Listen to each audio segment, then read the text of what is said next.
Today's episode of Embodied includes numerous references to suicide and suicidal ideation. You can find this episode later at our website, embodiedwnc.org. If you or someone you know is in an emotional crisis, reach out to the National Suicide and Crisis Lifeline by dialing or texting 988. We've talked about mental health often on this show, how the experience of living with symptoms of OCD, schizophrenia, or bipolar disorder shapes your relationships, how getting a diagnosis can at once be a relief and a burden, how the experience of writing your mental health story can be a tool for expanding your sense of self. These are all threads we'll also explore today. But this conversation starts somewhere really specific, at the doors of inpatient psychiatric hospitals.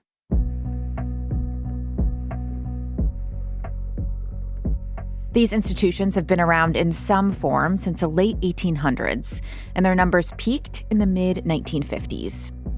They've been the sites of lobotomy operations, forced sterilizations, and ever-evolving pharmaceutical treatments.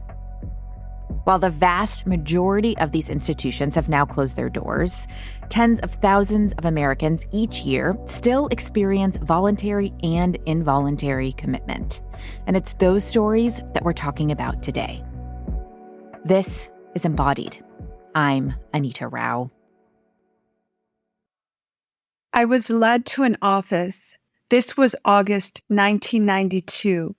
I took off my shoelaces and handed over sharps, my eyeliner, pencil sharpener, a compact mirror, a spiral notebook. I met a doctor. He may or may not have asked questions. He said it would be 6 months. Wasn't it 3? I asked. He nodded. We'll see, he said. It usually takes longer than that. I signed papers. I agreed to something. They were not forcing me to be there, not really, though what else would I have done? If I say now, that was the moment, I should have said, no thank you, I should have walked out. It wouldn't mean anything to the person I was then. She could not imagine leaving. She could not imagine being anywhere else.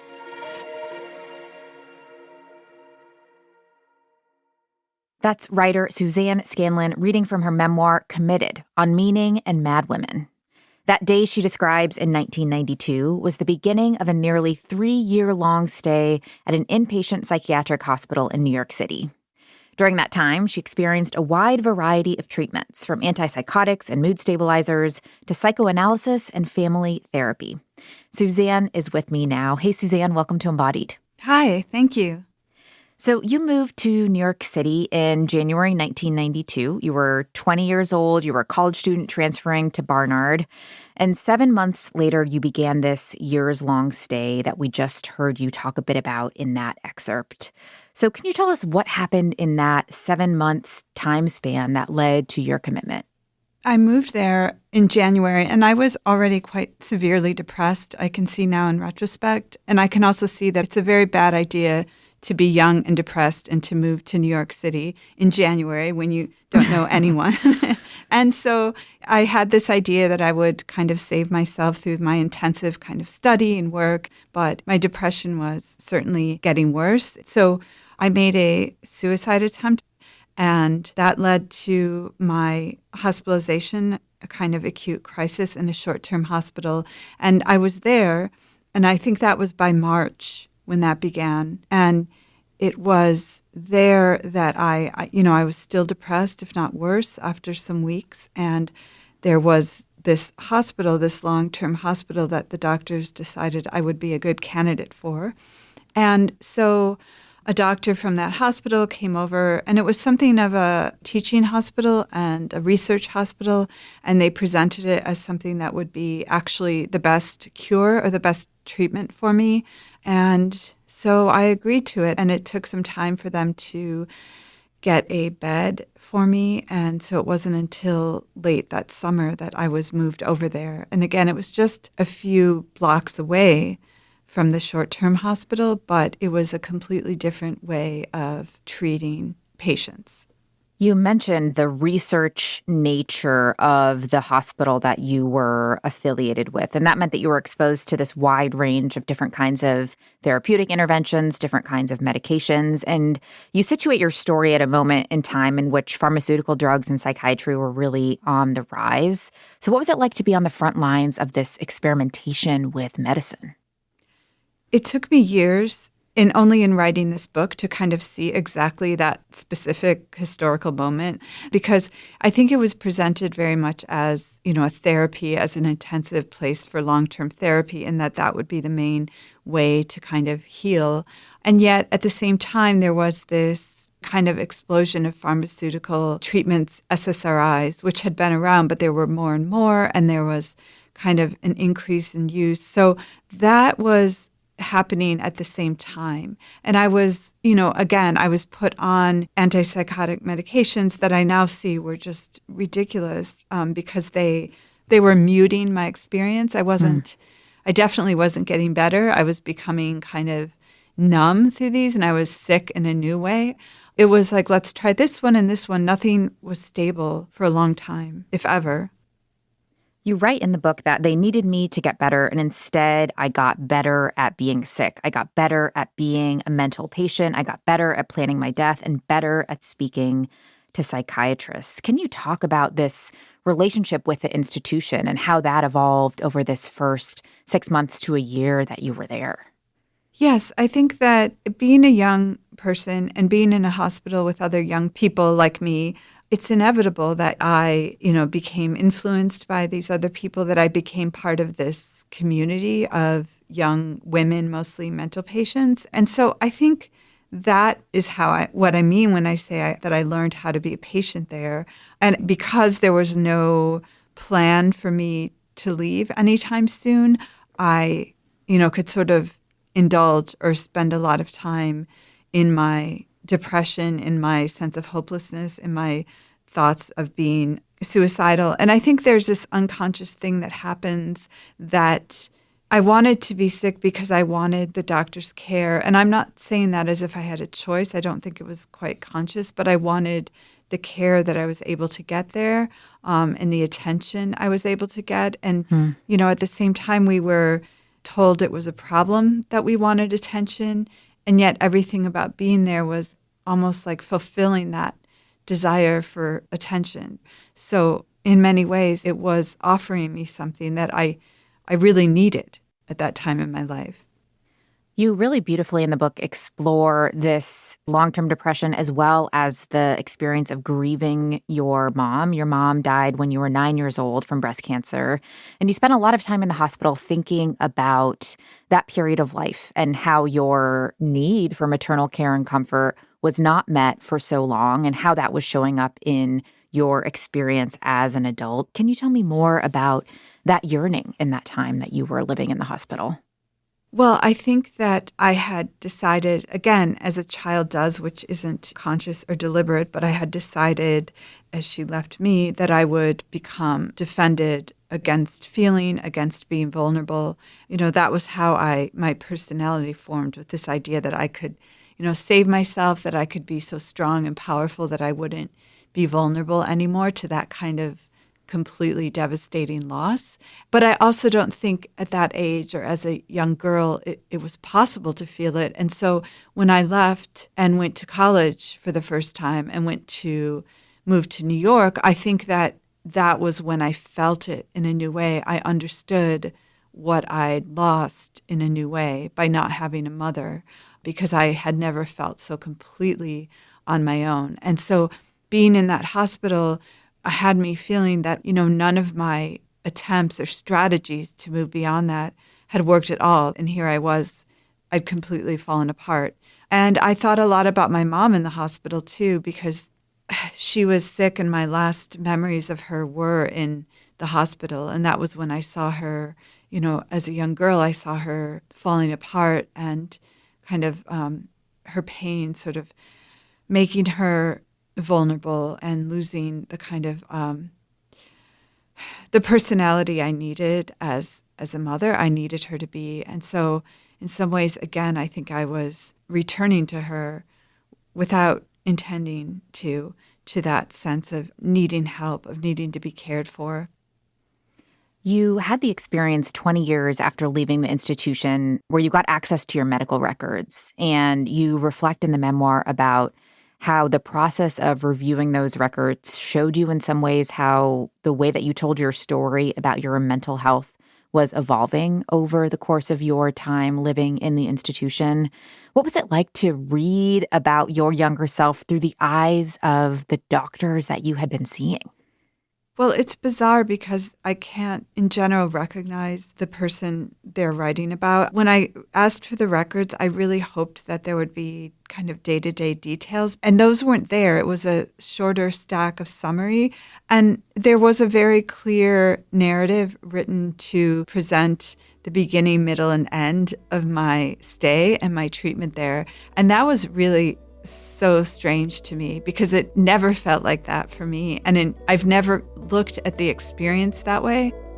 I've never seen it as, oh, I went in and I was healed and I came out better. And yet that was the story in these notes that was told. So that it just became interesting to me as something, given that I had been writing about it and I'm a writer, and that this narrative they had provided was so unlike my own, it just became interesting to me. Writing and reading were some of the primary ways Suzanne processed her hospitalization in real time. Through the words of women like Sylvia Plath, Audre Lorde, and Virginia Woolf, Suzanne began to put her own experience in context. After she left the hospital in the mid-90s, reading continued to be a tool for her healing. Coming up, we'll hear about what it was like for her to transition out of the hospital and how literature has shaped her concept of madness. We'll be right back after the break.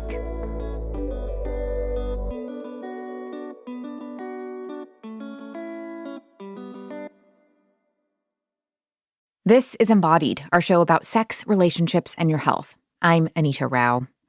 Today's episode includes references to suicide and suicidal ideation.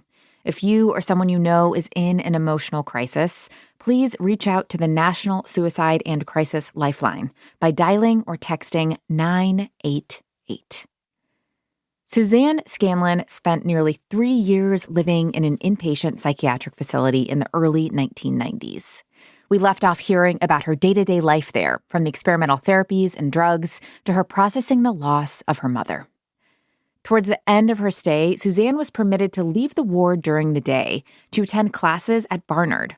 She was living in an intermediate space with one foot planted in the psychiatric hospital and the other in the halls of her college. So, Suzanne, take me back to this particular time in your life. What was it like to live in that transitional space between being an inpatient and then being a college student? Well, it was strange on both ends. I mean, I think I was thrilled to go back to school, to be in these classes, to be reading in this way that felt so exciting as my education did. And yet at the same time, I felt quite separate from the students around me. I didn't know how to make connections there. I still felt very connected to my friends in the hospital, to the world of the hospital, which felt like my home. And I suppose, in some ways, what I brought to college, really, this return was that people would be horrified if they knew, or they would certainly judge me, or they would look at me differently.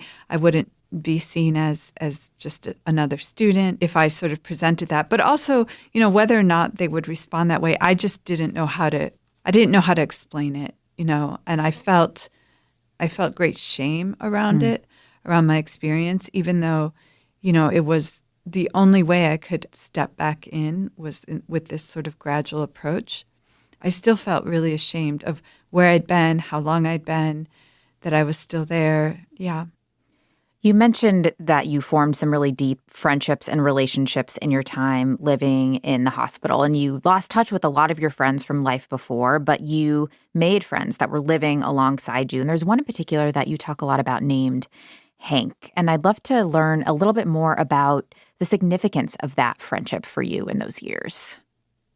We just really hit it off, and I think we had a lot of shared interests and kind of writers and books and just sort of cultural interests. And, when we were able to toward the end or afterwards, we'd go to plays together. And at the time, I was very much in the theater world and I was acting or wanting to be an actress. And he was, super smart and funny. And yeah, I mean, in retrospect, he was my best friend there. And it was very difficult to keep that friendship going after we left. And that surprised me, but it made me very sad. And I'm still sad about it because I think in other circumstances where you would, in college or as a young person, you make these college friends, let's say, and they last your whole life. And we were that age, but given the context of our meeting, it wasn't set up for that you that you have, like a college reunion or that you stay in touch with these people. In fact, a lot of the steps of getting better were to sort of move beyond the identity of being a patient, and that could mean kind of moving beyond these friendships. There was a lot of this exploration of identity that you were doing through reading. You were reading a lot of authors who had talked openly about mental health, Virginia Woolf, Sylvia Plath. You were thinking about ways that they told their story around health and illness. And it seems like these stories helped you really process your own experience. Why were you drawn to these authors in particular?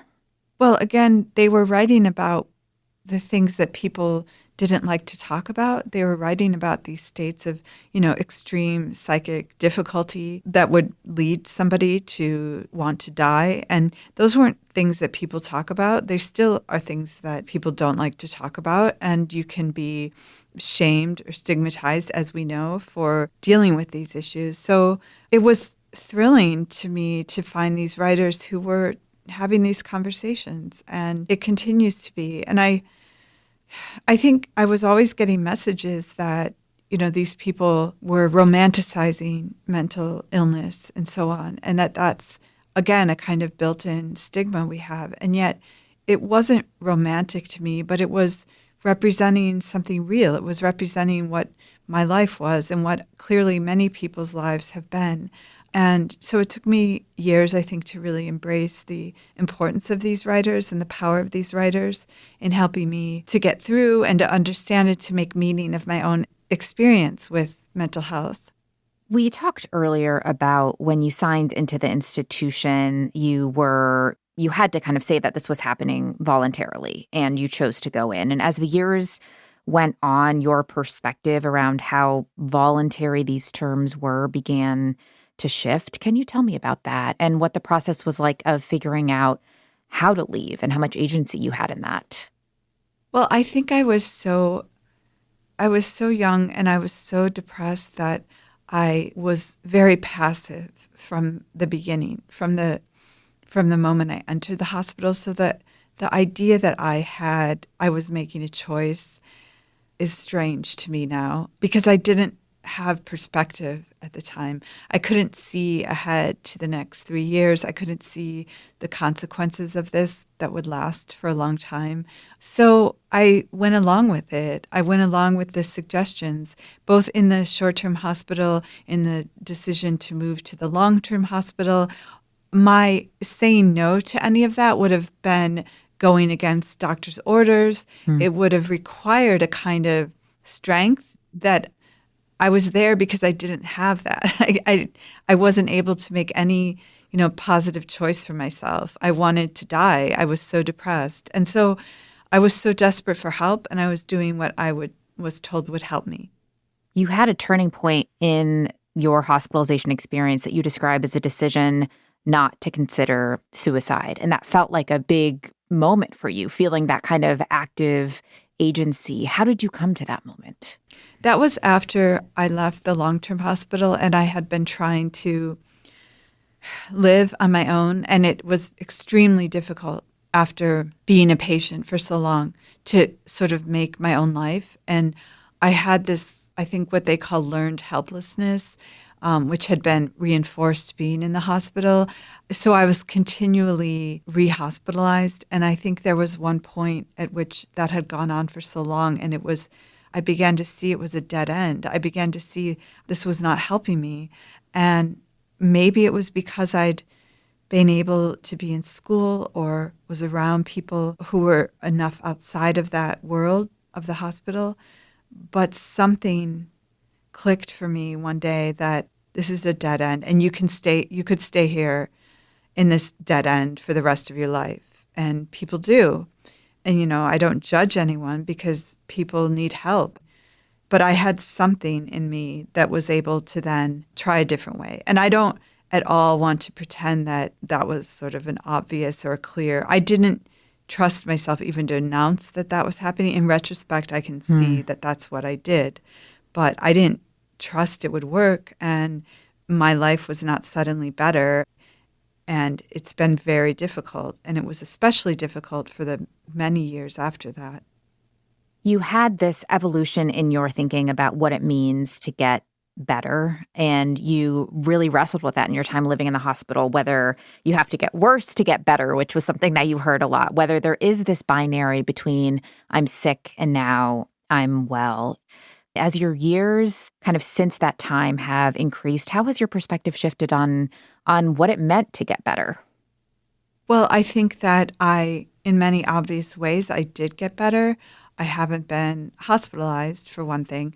But in other ways, the things that led me to the hospital are still, feelings that I deal with. I, certainly have to work very hard to take care of myself in terms of dealing with depression and learning how to cope. I think that what changed was the focus on sort of coping skills, right? And emphasizing ways that we learn to live with these issues that kind of come with life, come with being alive. And the intensity certainly eased up. And I built other parts of my life that were quite healing and supportive. But I also learned to kind of integrate this way of, understanding my feelings as they arose and learning how to kind of deal with them. And certainly there was something about being young that I had the sense that I would never feel anything else. When I felt those feelings, that despair, I did not believe it would change, that it would ever be otherwise. And I think that with aging, that's certainly what I've learned, is that nothing lasts forever. You talk about motherhood as a moment of really important shift for you, and for a number of reasons. You did have to stop taking medication you'd been taking for a long time.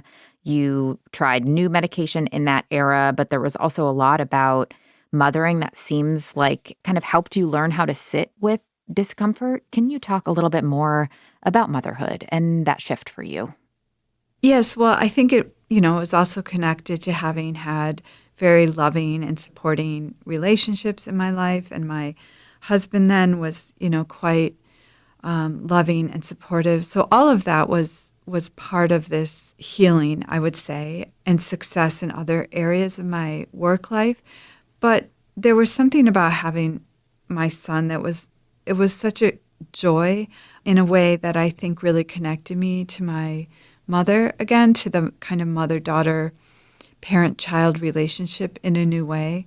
Being a mother was a way to return to my sense of having a mother in ways that, I couldn't explain, but it was kind of that depth of feeling and love and joy. And it was so totalizing, at least when I was pregnant and he was a baby, that I stopped really being able to imagine these other states or other ways I had been in the world. I stopped being able to even imagine being so depressed that I would want to kill myself. Like that became so far from my consciousness because I was just so in love and so committed to being the best mother. And I still am. And it changes as my son has grown up. But, that was a huge part of my life and my story, I think.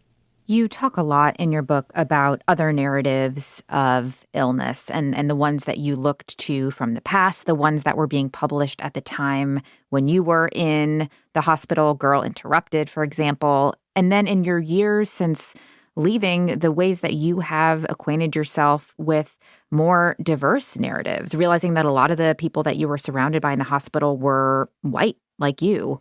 What was it like to become acquainted with more diverse experiences of severe mental illness in those years after your own hospitalization?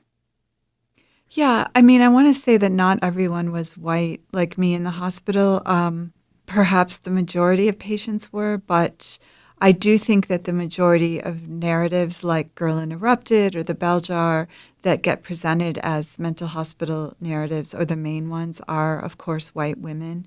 So I certainly, my reading I've worked to kind of understand that and see that as problematic, of course, and to read more diverse narratives and to understand sort of the way, racism, of course, contributes to mental health or what we consider mental illness. And all of that has helped me reflect on the ways that our treatment in the hospital was considered separate from what was going on politically or socially or culturally in this world that we had come from, and how strange that was when I've spent my life as a writer and educator kind of looking at the ways social forces affect who we are and who we become and our identity and the opportunities we have or don't have. It's bizarre to me to think how that was not considered, or in a book like Girl Interrupted, that she doesn't do much with that. It was presented as something neutral at the time, and with The Bell Jar. And you can see, they're being white women from privileged backgrounds is so central to both of those books. Reading The Bell Jar, you can really see now the racism is quite overt, but she wasn't aware of that at the time. And then Susanna Kaysen just ignores it, I think. She doesn't go into it. So for me, that it was important to draw attention to that, and it continues to be. I want to talk about the word madness and your choice to use that word as a way of situating your story in a larger context to kind of express your complicated feelings about specific mental health diagnoses. What does kind of sitting at this vantage point, writing using the word madness, do to help you understand your experience of institutionalization? Well, I have such an allergy to certain diagnostic categories as they are, because I think I understand the history of what has gone on with psychiatric care, what's considered, best practices. I understand how variable that can be and how random it can be when you happen to be, born and treated, whether you're considered hysteric, whether you're considered a candidate for a lobotomy, and so on. So I feel frustrated by the limitations of a contemporary diagnosis, which, some are very trendy. But madness it offers a larger understanding of what it is to be alive and to respond and to deal with these sort of extreme emotional states, and the way that it's connected to grief, for example. So when I'm talking about Shakespeare and I'm thinking about Hamlet, and I'm thinking about the way, Hamlet, the way Shakespeare talks about Hamlet is mad, or he's acting mad, and no one really knows the difference. And this is something that I could really identify with, because he was, his father had died and he was so angry, and his madness is this way of acting out. And I don't see that as romantic. I think people are afraid of the word madness, or they might dismiss it as romantic. And it's not. It's just that it allows for the larger conversations that, writers and philosophers have had and continue to have about these experiences that are far beyond a kind of contemporary moment in psychiatric care. The problem with contemporary psychiatric care is this desire to fit everything into a clinical lens. And we all know that doesn't work. It's not that medications or diagnoses don't help or can't help, but it's that for many of us, there's so much more to it, and it can be really offensive to be limited by this clinical category. There is so much that has shifted in how we understand and treat mental health in the course of your lifetime. You saw some of those changes in real time as you were ending your time in hospitalization. Fewer people were staying for longer periods of time. We talked about some of the medication shifts. I'm curious what type of care you wish your younger self could have received during that period as you look back from today's vantage point. Well, I wish there was a kind of community-based care that would have been less stigmatizing, because I do believe what I was offered on the level of being part of a community of having these people around me, people who cared about me, people I could talk about these feelings and these experiences. On that level, I think I was incredibly lucky to have that support. But I think the problem was that it was in this setting where, I had to be considered ill and I had to be probably over medicated. So I think I try to imagine a world in which that could be provided somehow, more integrated into day-to-day life, that kind of communal living. I mean, and not something that isn't necessarily religious or like a cult, right? Which is where other people go, I think, to sort of get that same experience that I received. What if there were another way to do that wasn't damaging? Suzanne's experience in the New York State Psychiatric Institute and Hospital was in the early 90s. And since then, approaches to medication, diagnosis, and hospitalization have really shifted. After a short break, we'll hear from a number of folks about their stays in modern institutes. And we'll meet an organizer who's working to reimagine the future of care outside of hospitals. We'll be back in just a second.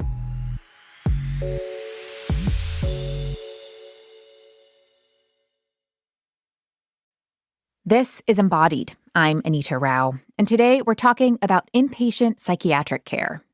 A note that this part of the conversation references suicide. If you or someone you know is in an emotional crisis, please reach out to the National Suicide and Crisis Lifeline by dialing or texting 988. We just heard about Suzanne Scanlon's experience of living for years in a mental health ward in the early 90s. And now I want to bring us forward a few decades and talk about the experience of being held in a contemporary psychiatric facility. Here's researcher Dr. Laura Lopez Ibar, who spent a portion of her childhood in and out of hospitals. I started my journey, I guess, as a psychiatric survivor when I was about 13 years old. I was only in psychiatric hospitals as a child and as an adolescent, and it was a harrowing, eye-opening experience of constantly being compliant, having no privacy, being made to be stripped naked, and having your cavities checked. Then I also experienced psychiatric coercion, being degraded and humiliated by psychiatrists and other mental health providers. So based on this, what I want to see in a mental health system being improved is shared power, informed consent at every stage, people having choices in their treatment and what they want to do. And I want to see community-engaged services where we're engaging in activism and pro-social action to reduce disparities and offering other choices instead of just incarceration.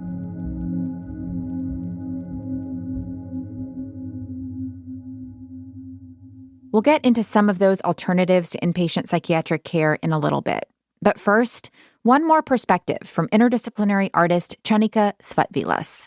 She's experienced multiple inpatient stays in the past few years and calls her experience psychiatric incarceration. I have been traumatized by psychiatric incarceration. When I was hospitalized, there was no communication about when I would be released or why I was there. I was coerced to sign myself in voluntarily. I experienced severe side effects from psychiatric medication that was given to me, and it made it difficult for me to walk or talk or be aware of time.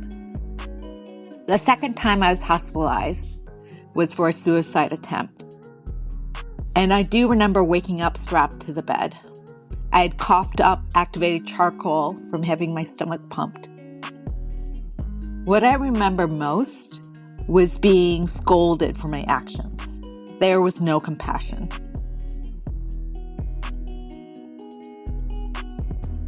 The last time I was hospitalized, I was again away from friends and family, but my parents were able to visit me. And my doctor at the time, the psychiatrist, made no effort to speak to them, which left my parents puzzled. They knew I needed something familiar, so my parents brought me Thai food. My dad pleaded with my psychiatric team to release me to their care, but he was refused. The most prominent feelings I had during my hospitalizations was fear and feeling trapped, feeling like I would never see home again.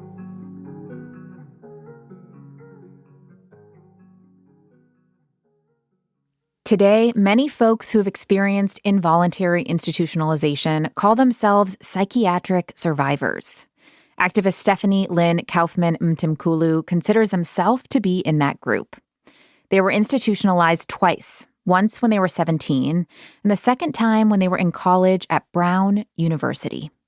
I have very embodied memories of my experiences with psychiatric incarceration, especially as somebody who has survived sexual violence. I think it can't be overlooked the way that we get to the hospital and the process that entails, which can be very violent for people and involve a lot of aspects of your consent being violated. You can be touched against your will. You can be restrained against your will. And that's something that can start the minute the first responders, who are typically police, kind of arrive at the scene.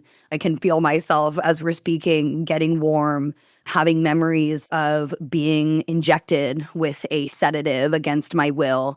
I was also hunger striking during my time in the hospital ward and have just chronic memories of dehumanization and not being able to access my support network or information about how long I could be held or what the process was like or locating a patient representative. And I think my experience was one that I have had to continue to heal from. It was not healing for me. It became an additional trauma that I continued to heal from in my life. Stephanie is the founder and director of the grassroots group Project Let's, an organization that's built around peer support for mental health. But before we dig into the changes Stephanie's trying to make today, I want to zoom out a little bit and talk about how we got to this point. In the 1950s, the number of people living in public psychiatric hospitals was more than 500,000. In the early 1960s, John F. Kennedy signed the Community Mental Health Act. The goal of the legislation was to shut down inpatient hospitals in favor of creating community-based mental health care centers. Over the course of the next few decades, many hospitals were shut down, but very few community health centers were actually built. This movement was called Deinstitutionalization. Many cite deinstitutionalization as the source of the mental health crisis we're faced with today, but it's a little more complicated than that. As funding for mental health declined, incarceration rates increased. Today, when someone is experiencing a mental health crisis, their first point of contact is most often law enforcement before they would move on to an institution. Here's Stephanie. There is often a narrative that when many of the state asylums were closed, that type of, quote, care doesn't exist anymore. I think what's really happened is that the asylum has actually proliferated. So we might not actually think of something like forced community treatment, right? There are people who are under court orders that are being people come to their home, potentially injecting them against their will or watching them take medications. And if they don't comply with that treatment plan, they will be taken to an institution. So for me, that is essentially the same thing as being held in a facility. The kind of optics of it are looking different. We're also seeing people who are embedded into different facets of the psychiatric system. So potentially they are coming in and doing shorter stints or shorter stays, and then they're being released, and then they're being recycled into these facilities over and over and over again. So we might not count that as a longer continuous stay, but folks are experiencing that chronic nature of living inside of institutions.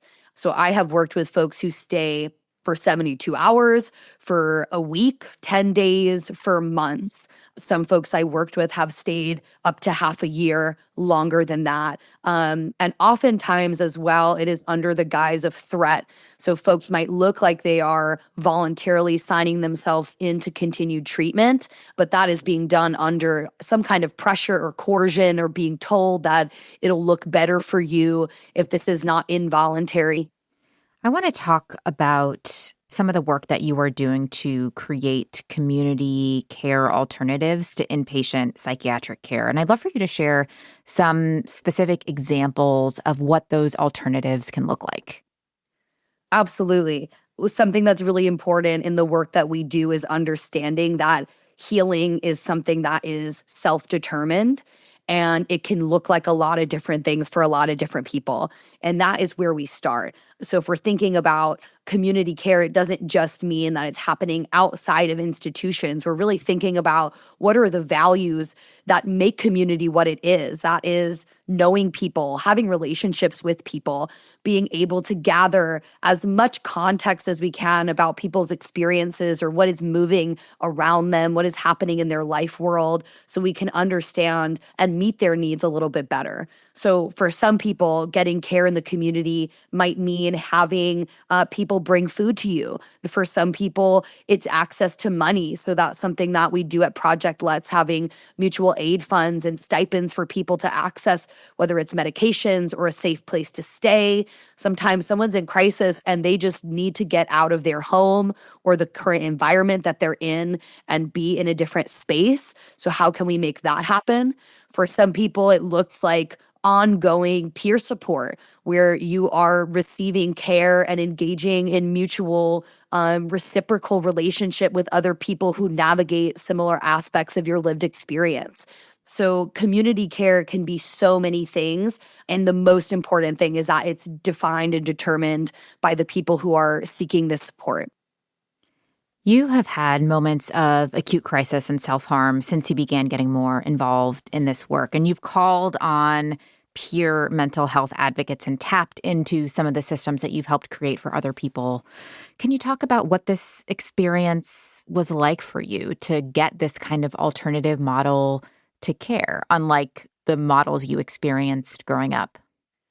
Yeah, I think for me, I was not able to access any kind of healing until I left the psychiatric system, and being able to access support from people who I know have a similar experience, either in an embodied way of having been a psychiatric survivor or spent time under involuntary care. There is a trust there that we know that we can hold these dimensions of experience without fearing that somebody will call the police or that other carceral outcomes will happen in our lives. And as a mother, that has been almost another cage that has been put on me, this fear of, okay, well, if I talk about my experiences to the fullest extent or try to seek care for suicidality or self-injury, what are people going to think about my parenting capacities, or what kinds of surveillance might I invite into my life?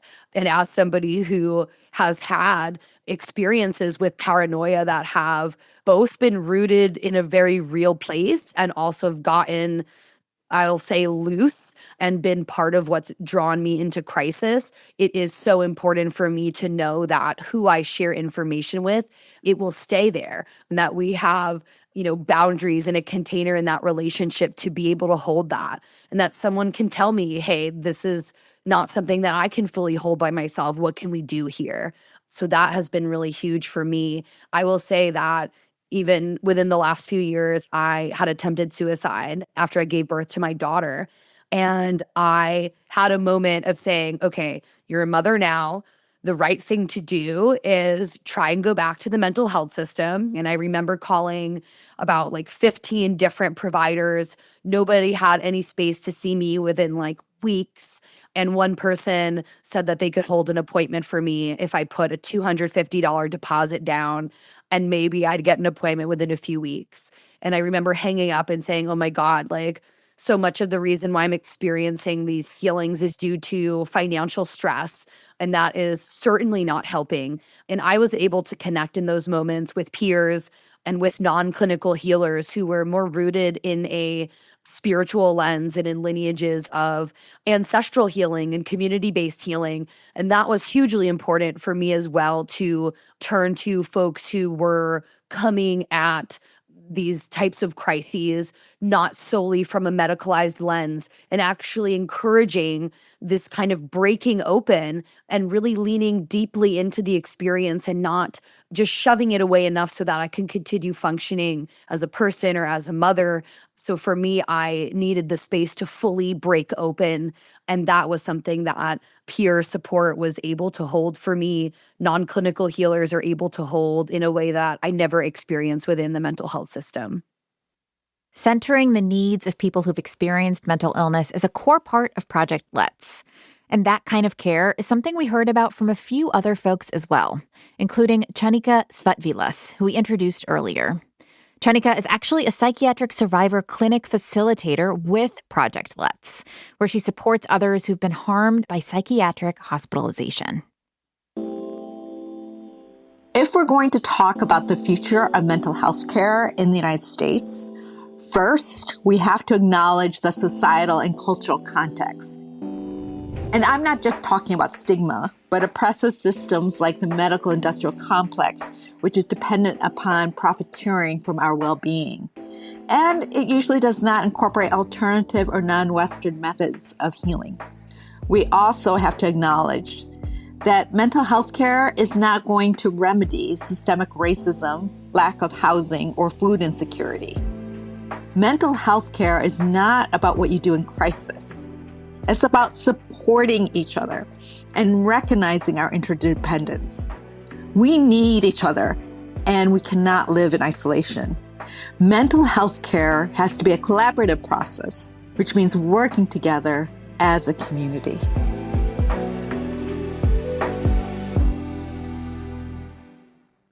Embodied is a production of North Carolina Public Radio WUNC, a listener-supported station. If you want to lend your support to this podcast, consider a contribution at WUNC.org now. Special thanks to Chanika Svatvilas and Laura Lopez Ibar for their contributions to today's show, and to Stephanie Lynn Kaufman Mtimkulu and Suzanne Scanlon for sharing their stories. You can find out more about both of them at our website, embodiedwunc.org. Today's episode was produced by Paige Miranda and edited by Amanda Magnus. Kaya Finlay also produces for our show. Jenny Lawson is our technical director. And before we go, I have to say a very bittersweet goodbye to Paige Miranda, who brought us this show and so many other incredible hours of radio in the past year. She may be the kindest person I've ever worked with and has such a big, open heart. She brings warmth, connection, and real intimacy to this work, and does it with such dedication and craft. We will miss her so much. Thank you, Paige, for everything. Until next time, I'm Anita Rao, taking on the taboo with you.